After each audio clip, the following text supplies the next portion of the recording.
Point of order پر بات کی اجازت نہ ملنے پر اپوزیشن ارکان کا قومی اسمبلی میں شور شرابہ، سنی اتحاد کونسل ممبران اجلاس سے واک آؤٹ کر گئے۔ سما کے نمائندے بہزاد سلیمی وہاں موجود ہیں، ان سے تازہ ترین صورتحال جانتے ہیں۔ بہزاد بتائیے گا۔ جی، قومی اسمبلی کا اجلاس اسپیکر سردار ایاز صادق کی زیر صدارت جاری ہے، جس میں بجٹ پر بحث ہو رہی ہے۔ اسی دوران سنی اتحاد کونسل کے ارکان کی جانب سے نقطہ اعتراض پر بات کرنے کی اجازت مانگی گئی، جبکہ اسپیکر نے اس کی اجازت نہ دی، اور اسپیکر کا کہنا تھا کہ عامر ڈوگر بجٹ پر بحث کے دوران اپنی بات کر سکتے ہیں، کیونکہ وہ مائک شاہدہ اختر علی کو دے چکے ہیں اور بات 15 منٹ بعد بھی ہو سکتی ہے۔ اس پر اپوزیشن ارکان نے شور شرابہ کیا۔ در حقیقت گزشتہ روز جو سناولا مستی کھیل کے نازیبہ الفاظ پر ان پر پورے سیشن کے لیے پابندی لگی ہے، تو سنی اتحاد کونسل کے ارکان اس معاملہ کو آج بھی ایوان میں اٹھانا چاہتے تھے اور وہ اس پر اپنا احتجاج ریکارڈ کرانا چاہتے تھے، لیکن اسپیکر کی جانب سے چونکہ فوری طور پر نقطہ اعتراض کی اجازت نہ دی گئی، تو اس پر اپوزیشن ارکان نے احتجاجاً ایوان سے واک آؤٹ کیا، اور جس کے بعد تمام جو سنی اتحاد کونسل اور جو آزاد ارکان جی بہزاد، آپ کا شکریہ تفصیلات بتانے کے لیے۔ پاکستان تحریک انصاف کے رہنما اس وقت میڈیا سے گفتگو بھی کر رہے ہیں، آپ کو براہ راست لے چلتے ہیں۔ اس کی کہ ہمارے اسٹرانگ ریزرویشنز ہے کہ اسٹرینجرز اور فارم 47 لوگ نہیں آ سکتے، ہم اپنے فرائض سر انجام دے رہے ہیں، یہ ہمارا فرض ہے، یہ ہمارا آئینی اور قانونی ذمہ داری ہے۔ لیکن اس سیشن میں ہمیں جتنے گریوینسز اسپیکر صاحب اور ڈپٹی اسپیکر صاحب سے ہوئی ہیں، شاید اس کی مثال کوئی پارلیمان کی ہسٹری میں ملتا ہو۔ پوائنٹ آف آرڈر مانے تو وہ نہیں ملتا، بولے تو ٹائم کم کر دے، بات کرنا شروع کرے تو میوٹ کروا دے۔ یہ پارلیمانی طرز عمل نہیں ہے، یہ قانون اور رولز اسمبلی کے خلاف ورزی ہے۔ ہر ڈیموکریسی میں اپوزیشن کا سب سے زیادہ رول ہوتا ہے۔ وداؤٹ اپوزیشن ڈیموکریسی نہیں ہوا کرتی، وہ ڈکٹیٹرشپ کہلاتا ہے۔ آج ہم نے پوائنٹ آف آرڈر مانگا، اور بہت ایک ضروری پوائنٹ کے لیے۔ آپ سب لوگوں کے علم میں کہ یہ اعلان کیا گیا کہ آپریشن استحکام شروع ہو رہا ہے، اور وہ استحکام ہم سمجھتے ہیں کہ پہلے اس سے کہ ایپیکس کمیٹی اس کی منظوری دے، اس کے لیے کچھ اصول پہلے سے وضع شدہ ہے، اس کے مطابق کارروائی ہو۔ آپ کو معلوم ہے پہلے بھی جب آپریشن ہونے جا رہا تھا یا ملٹری کورٹس بننے جا رہے تھے اور پارلیمان نے آئین میں ترمیم کر دی تھی اور وہ فل کورٹ اب سپریم کورٹ نے اس کا فیصلہ دے دیا تھا، اس میں ایپیکس کمیٹی کا اور اس پارلیمان کے رول کا ذکر ہے۔ ہمارا یہ مطالبہ ہے اور یہ پوائنٹ آف آرڈر کروانا چاہ رہے تھے کہ کوئی بھی آپریشن ہو، چاہے وہ انٹیلیجنس بیس ہو، چاہے وہ فل فلیج آپریشن ہو، چاہے وہ سرٹن ڈسٹرکٹس میں ہو، چاہے وہ کی خاص تحصیل میں ہو، اس کے لیے اس پارلیمان کو اعتماد میں لینا ضروری ہے۔ ہمارا پوائنٹ آف آرڈر پہ یہ نقطہ اجاگر کرنا تھا کہ عسکری قیادت اس پارلیمان میں آ کے جس طریقے سے پہلے پارلیمان میں آ کے پارلیمان کو ان کیمرہ بریفنگ دی گئی، ان کو بتایا گیا کہ کیا صورتحال ہے۔ کتنی بھی کمیٹی، چاہے ایپیکس کمیٹی ہو، کوئی بھی کمیٹی چاہے کتنی ہی بڑی کیوں نہ ہو جائے، اس میں کوئی بھی بیٹھ جائے وہ پارلیمان کو سپرسیڈ نہیں کر سکتی۔ آئین کے مطابق پارلیمان سب سے سپریم ہے اور یہ رہے گا۔ اس لیے ہمارا مطالبہ یہی ہے کہ کوئی بھی آپریشن ہو وہ پارلیمان کو اعتماد میں لیے بغیر کسی صورت شروع نہ ہو، اور اس پارلیمان کو اعتماد میں لیا جائے۔ یہ پوائنٹ آؤٹ ہم کرنا چاہ رہے تھے، جس پہ ہمیں ٹائم نہیں دیا گیا اور ہم نے احتجاجاً اس پارلیمان سے واک آؤٹ کر لیا۔ اسپیکر صاحب آپ ایڈ کریں۔ جی، بسم اللہ الرحمن الرحیم۔ ہمارے چیئرمین بیرسٹر گوہر صاحب نے وضاحت کی ہے۔ میں بالکل سادہ، سمپل اور مختصر بات کرتا ہوں کہ ہم کسی طور پر کسی آپریشن کی حمایت نہیں کر سکتے۔ بالکل۔ دوسری بات یہ ہے کہ یہ اس وقت اجلاس جاری ہے، آپ اتنا بڑا فیصلہ کر رہے ہیں تو آپ اس پارلیمنٹ کو کھاتے میں بھی نہیں لاتے، تو پھر یہ پارلیمنٹ ہے کس لیے؟ آپ کا ڈیفینس منسٹر بیٹھا رہتا ہے، اپنی دکھڑے سناتا رہتا ہے، اور جب اتنا بڑا فیصلہ ہو رہا ہے تو اس پہ پارلیمنٹ کو اعتماد میں نہیں لیا جاتا۔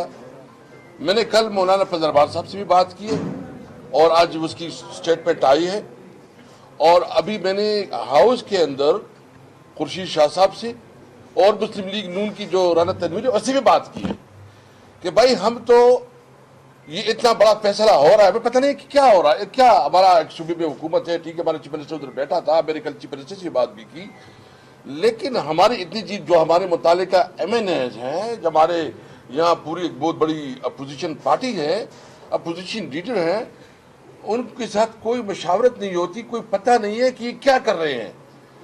دیکھو آپریشنز بہت ہو گئے ہیں، میں صرف یہ پوچھنا چاہتا ہوں کہ آج تک کون سا آپریشن کامیاب ہوا ہے، اس کے نتائج کیا نکلے ہیں؟ ہم امن چاہتے ہیں مگر ظلم کے خلاف، ہم ہر صورت میں جو ہے نا امن چاہتے ہیں لیکن ظلم کے خلاف ہے۔ اور اس سے جو آپ کا اور انٹرسٹنگلی کہ ایک طرف آپ آپریشن شروع کر رہے ہیں اور دوسری طرف آپ پاٹا پہ ٹیکس لگا رہے ہیں، وہ ڈیٹیل باقی تو عمر ایوب سے ابھی آپ کے سامنے رکھ دے گا۔ مجھے افسوس ہے اس بات پہ، اسپیکر صاحب سے بڑا احترام کا رشتہ ہے، میں اس پوزیشن پہ رہا ہوں، جب بھی اس قسم کا کام ہوتا تھا ہم پوری لیڈرشپ آ جاتی تھی، ہمارے ایک سیکیورٹی کمیٹی تھی، اس میں بریفنگ ہوتی تھی، ڈسکشن ہو جاتا تھا۔ اور آج تو یہ حال ہے کہ میڈیا بھی کنٹرول ہے، یعنی پی ٹی وی کی لوگ ادھر بیٹھے ہوتے ہیں، خاص طور پر وہ کیمرہ ایک خاص اینگل پہ لگاتے ہیں اور وہ چلاتے نہیں ہیں، جو ہمارے میڈیا کی نمائندگان ہیں اس کے اوپر پابندیاں ہے، ویڈیو کر نہیں سکتے۔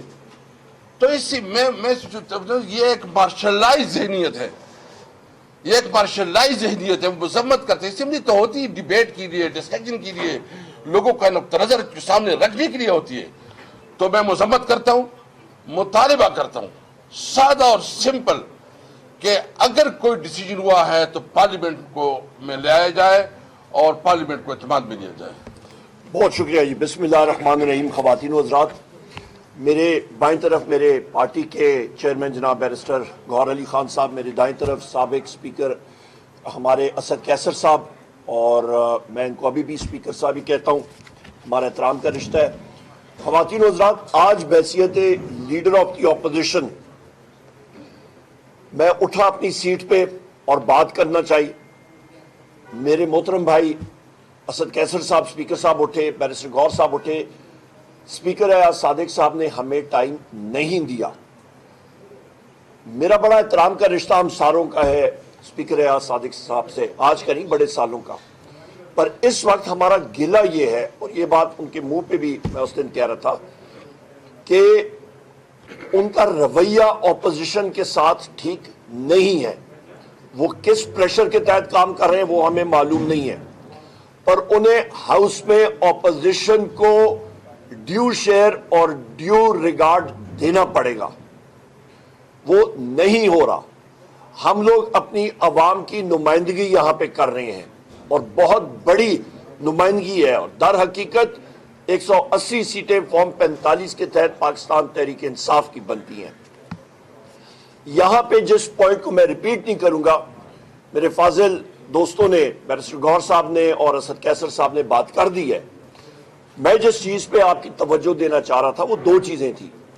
نمبر ایک، ہمارے صوبے کی خیبر پختونخوا کے واجبات بنتے ہیں۔ کل میں نے فلور آف دا ہاؤس پہ بھی بات کی، اور اس بجٹ کی کتاب میں یہاں پہ واضح لکھا ہوا ہے کہ اس حکومت نے جو ڈیوز رکھے ہوئے ہیں، کہ یہ ڈیوز جو ہیں یہ آپ کا پروونشل سرپلس 1217 ارب روپے صوبوں کے جو بجٹ آئیں گے وہ سرپلس ہوگا، اور وہ چاروں کے چاروں صوبوں کے میں نے ڈیوز آپ کو بتائے۔ ابھی حقیقت کیا ہے؟ وہاں پہ وہ ہمیں کہہ رہے ہیں کہ جی آپ سرپلس دکھائیں کہ آئی ایم ایف کے سامنے، اور اپنا خسارہ ہم نے کم کرنا ہے۔ دوسری طرف خیبر پختونخوا کو فنڈز جو فاٹا کے، میرے یہاں پہ فاٹا کے ساتھی موجود ہیں، جو بجٹ اماؤنٹ ہے وہ 66 بلین کی ہے جو بجٹ میں ہے، جو ایکچول اخراجات فاٹا میں اور ان کے ڈیوز بنتے ہیں وہ 144 ارب کے بنتے ہیں۔ یہ 78 ارب کا خسارہ یہاں پہ آ گیا۔ اس کے بعد خواتین و حضرات، جو ہمارا پن بجلی کا منافع ہے اور واٹر یوز چارجز ہیں وہ ملا دیں تو 80 ارب وہ بن جاتے ہیں۔ 158 بلین روپیز، 198 ارب روپے آپ کا جو بنتا ہے وہ آپ کے بنتے ہیں جناب جو کے پی کے کو فیڈرل گورنمنٹ نے دینے ہیں. یہ اماؤنٹ اس حکومت نے, اس فارم 47 کی حکومت نے نہ دی تو یہ اس بجٹ میں ان کے اپنے جو اعداد و شمار اس حکومت نے لکھے ہیں کہ 1217 ارب روپے صوبوں سے سرپلس آئے گا, وہ ہوا میں چلا جائے گا. یہ نہیں ہوگا. سندھ نے 0 سرپلس دی ہے, پنجاب نے کم دیا, بلوچستان نے کم دیا, کے پی نے دیا ہے. اور میں آپ کو یہ بھی کہتا چلوں کہ جس وقت ہماری حکومت پہلے تھی وہاں پہ ہمارے اس وقت کے فائنانس منسٹر تیمور خان جھگڑا صاحب نے اسی وجہ سے خط لکھا تھا کہ جناب یہ اماؤنٹ آپ ہمیں جو کہہ رہے ہیں کہ سرپلس شو کرو, ہمارے اخراجات اتنے ہو رہے ہیں, ہم لوگ کدھر سے سرپلس شو کریں. اس پہ انہوں نے ان کو کہا کہ جی یہ اینٹی سٹیٹ ہے. اور بھائی اینٹی سٹیٹ تو یہ حکومت ہے. سٹیٹ میں پہلے آرٹیکل 7 کے تحت بار کہہ چکا ہوں, سٹیٹ ہم لوگ ہیں. اور یہاں پہ یہ فیڈرل گورنمنٹ جو ہے وہ اعداد و شمار کو مینیپولیٹ کر رہی ہے. یہ بجٹ ایک بوگس بجٹ ہے. یہ بجٹ ایک اکنامک ہٹمین نے تیار کیا ہے.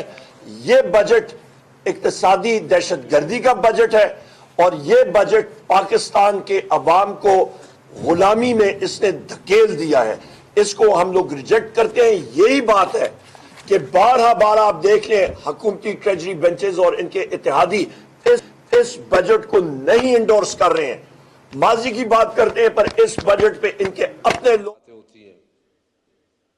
مگر اس سے پہلے کہ میں کچھ آگے بڑھوں, میں اس پارلیمنٹ کی روایت کو قائم رکھنا چاہتا ہوں کہ جو ہمارے رائٹ سائڈ پہ دوست بیٹھے ہوئے ہیں اپوزیشن کے, وہ واک آؤٹ کر کے چلے گئے.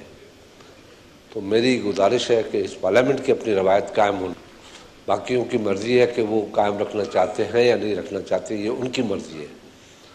ہماری خیال میں یہ ہے کہ ہم میں سے کوئی وزیر جائے, ان سے بات کرے, ان کو لے کے آئے.